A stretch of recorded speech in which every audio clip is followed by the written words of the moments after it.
மகளிர் நலன்.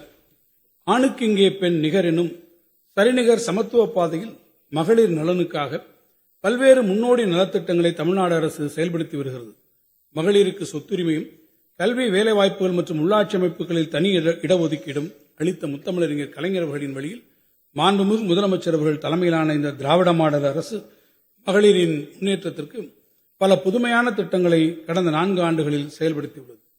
மாண்புமிகு தமிழ்நாடு முதலமைச்சர் அவர்கள் பதவியேற்ற நாளிலேயே கையெழுத்திட்ட முதல் 5 கோப்புகளில் மகளிர் கட்டணமில்லாமல் பயணம் செய்ய அனுமதிக்கும் விடியல் பயணம் என்ற மகத்தான திட்டமும் ஒன்று.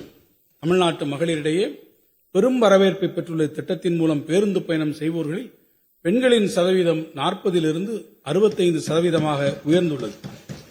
தினமும் சராசரியாக 50 லட்சம் மகளிர் பேருந்துகளில் இதுவரை 642 கோடி பயணங்களை மேற்கொண்டுள்ளனர்.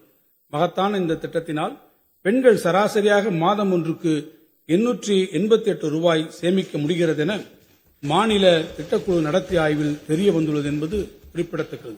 இத்திட்டத்திற்காக மானியத் தொகை 3600 கோடி ரூபாயை 2025-26 ஆண்டின் வரவு செலவு திட்ட மதிப்பீடுகளில் அரசு ஒதுக்கியுள்ளது. மகளிர் நல திட்டங்களுக்கெல்லாம் மகுடம் வைத்தது போல் அறிவிக்கப்பட்ட கலைஞர் மகளிர் உரிமை திட்டத்தின் மூலம் ஒவ்வொரு மாதமும் 1,15 லட்சம் குடும்ப தலைவிகளுக்கு மாதம் 1000 ரூபாய் அவருடைய வங்கிக் கணக்கில் நேரடியாக செலுத்தப்பட்டு வருகிறது. இத்திட்டத்தினால் பயன்பெறும் இல்லத்தரசிகளுக்கு மாதந்தோறும் 1000 ரூபாய் என்பது அவருடைய அன்றாட வாழ்க்கைக்கு பேருதவியாக இருப்பது மட்டுமின்றி அவர்கள் கணிசமாக சேமிக்கவும் வழிவகுக்கிறது. இதுவரை மகளிர் உரிமை தொகை பெற்றிடாத தகுதி வாய்ந்த இல்லத்தரசிகள் இத்திட்டத்தின் கீழ் விண்ணப்பித்திட உரிய வாய்ப்புகள் விரைவில் வழங்கப்படும். மகளிர் நலன் காக்கும் இத்திட்டத்திற்காக இந்த வரவு செலவு திட்டத்தில் 13,807 கோடி ரூபாய் நிதி ஒதுக்கீடு செய்யப்பட்டுள்ளது. ஏழை குடும்பங்களை சார்ந்த மாணவியர் உயர்கல்வி பயில்வதை உறுதி செய்யும் வகையில் அறிமுகப்படுத்தப்பட்ட மூவலூர் ராமாமிர்தம் அம்மையார் நினைவு புதுமை பெண் திட்டத்தின் கீழ் தற்போது 4,06,000 மாணவியர்கள் மாதந்தோறும் 1000 ரூபாய் பெற்று பயனடைந்து வருகிறார்கள். இத்திட்டம் அறிமுகப்படுத்தப்பட்டதற்கு பின் உயர்கல்வியில் சேரும் மாணவியர்களின் எண்ணிக்கை சென்ற கல்வியாண்டில் 19% அதிகரித்து கூடுதலாக 40,276 மாணவியர் கல்லூரிகளில் சேர்ந்துள்ளனர் என்பதை பெருமையுடன் இந்த மாமன்றத்திற்கு தெரிவித்துக் கொள்கிறேன். வரும் நிதியாண்டில் இத்திட்டத்தினை செயல்படுத்திட 420 கோடி ரூபாய் நிதி ஒதுக்கப்பட்டுள்ளது. 36 ஆண்டுகளுக்கு முன்னர் முத்தமிழறிஞர் கலைஞர் அவர்களால் தருமபுரி மாவட்டத்தில் தொலைநோக்குடன் விதைக்கப்பட்ட சுய உதவிக்குழு திட்டம் இன்று நாடெங்கிலும் கோடிக்கணக்கான மகளிரின் வாழ்வை மேம்படுத்திடும் இயக்கமாக உருவெடுத்துள்ளது. மகளிரிடையே சேமிப்பு பழக்கத்தை ஊக்குவித்து அவர்களை தொழில் முனைவோர்களாக மாற்றி சமுதாயத்தில் பெண்களுக்கு உரிய இடத்தினை உறுதி செய்திடும் நோக்கில் அவர்களின் வளர்ச்சிக்கும் திறன் மேம்பாட்டிற்கும் தேவையான நலத்திட்டங்களை இந்த அரசு தொடர்ந்து நடைமுறைப்படுத்தி வருகிறது. தற்போது 4.76 லட்சம் மகளிர் திட்ட சுய உதவிக்குழுக்கள் இயங்கி வருகின்றன. சுய உதவிக்குழு இயக்கத்தில் இதுவரை இணைந்திராத மகளிர் மற்றும் விளிம்பு நிலை வாழ் குடும்ப உறுப்பினர்களை கொண்டு 10,000 புதிய சுய உதவி குழுக்கள் வரும் நிதியாண்டில் உருவாக்கப்படும். மேலும் வரும் நிதியாண்டில் சுய உதவி குழுக்களுக்கு 37,000 கோடி ரூபாய் அளவிற்கு வங்கிக் கடன் வழங்க இலக்கு நிர்ணயிக்கப்பட்டுள்ளது.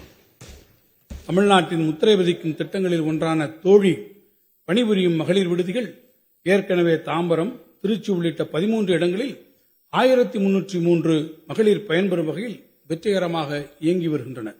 எதிர்வரும் நிதியாண்டில் காஞ்சிபுரம், ஈரோடு, கரூர் மற்றும் ராணிப்பேட்டை உள்ளிட்ட மேலும் 10 இடங்களில் 800 பெண்கள் பயன்பெறும் வகையில் 77 கோடி ரூபாய் மதிப்பீட்டில் கட்டப்படும். பணிபுரியும் பெண்களின் பாதுகாப்பினை உறுதி செய்திடும் நோக்கத்துடன் நாட்டிற்கே வழிகாட்டும் வகையில் மாவட்டந்தோறும் தோழி விடுதிகள் அமைக்கப்படும் என்ற இலக்கை நோக்கி தமிழ்நாடு வெற்றிகரமாக சென்று கொண்டிருக்கிறது.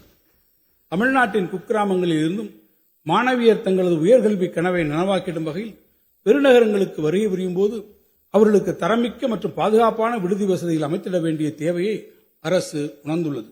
எனவே எதிர்வரும் நிதியாண்டில் சென்னை, கோவை மற்றும் மதுரை ஆகிய மாநகரங்களில் தலா 1000 மாணவியர் தங்கும் வகையில் அனைத்து நவீன வசதிகளுடன் மொத்தம் 275 கோடி ரூபாய் மதிப்பீட்டில் 3 மாணவியர் விடுதிகள் அமைக்கப்படும். தமிழ்நாடு பணிபுரியும் மகளிர் விடுதிகள் நிறுவனத்தால் பராமரிக்கப்பட இருக்கும் இவ்விடுதிகளின் சேர்க்கையில் பொருளாதாரத்தில் பின்தங்கிய பிற்படுத்தப்பட்டோர், மிகவும் பிற்படுத்தப்பட்டோர், ஆதி திராவிடர், பழங்குடியினர் மற்றும் சிறுபான்மையின மாணவர்களுக்கு உரிய முன்னுரிமை வழங்கப்படும். 3ஆம் பாலினத்தவரின் நல்வாழ்விற்கென நாட்டிற்கே முன்னோடியாக பல்வேறு புதுமையான திட்டங்கள் தமிழ்நாட்டில் நடைமுறைப்படுத்தப்பட்டு வருகின்றன. இவர்களின் சமூக பொருளாதார மேம்பாட்டினை உறுதி செய்து வாழ்க்கையில் வெற்றி பெற அவர்கள் உயர்கல்வி கற்பது இன்றியமையாததாகும். எனவே புதுமை பெண் மற்றும் தமிழ் புதல்வன் திட்டத்தின் கீழ் உயர்கல்வி பயிலும் மாணவ மாணவியர்களுக்கு மாதந்தோறும் 1000 ரூபாய் உதவித்தொகை வழங்கும் திட்டம் இவர்களுக்கும் விரிவுபடுத்தப்படும்.